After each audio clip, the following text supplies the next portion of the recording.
Qeyd etdikləriniz bizim hamımızın arzuladığı, istədiyi bir şeydir ki, hər klubun özünün bazası, stadionu nə xoş belə olacaqsa, sevinərik buna. Amma hazırki şərtlər altında bugün Sumqayıt şəhəri oynadığı stadion Sumqayıta məxsus deyil. Amma yenidən qurulandan sonra təxminən 1,5 milyon manat pul xərclənir və ev oyunlarını orada keçirir.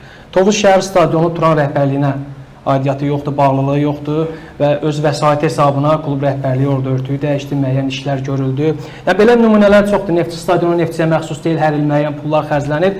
Bu aspektdən baxası olsaq, azarkeşlərə də hardasa haqq vermək olar ki, İmişli də müəyyən xərcləri qarşılayıb stadionu orada keçirə bilərdi. Bu məsələnin bir tərəfi, digər tərəfi Qəbələ nümunəsini ona görə çəkdim ki, bizim qarşımıza Qəbələ kimi bir nümunə var.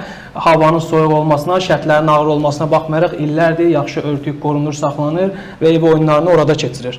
Az əvvəl Ronaldo ilə bağlı bir fakt bildirdiniz ki, süni örtük eşitdiyinə görə gəlmək istəmirdi.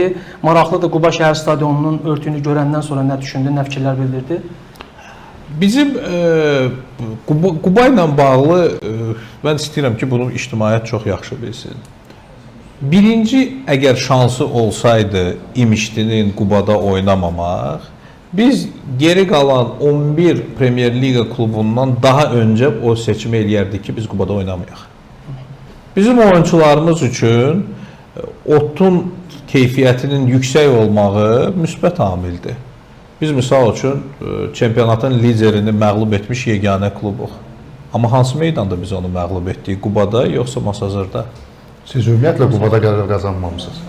Bir qələbəmiz var ki, onu texniki məğlubiyyət veriblər, amma yəni fakt olaraq qazanmamısınız. İndi biz onu məhkəmədə biləcəyik ki, qazanmışıq ya yox. Məhkəməyə vermişsiniz. İdman, arbitraj, kasa vermişik. Çünki bizim düşüncəmiz biraz fərqlidir. Biz onunla bağlı gözləyirik.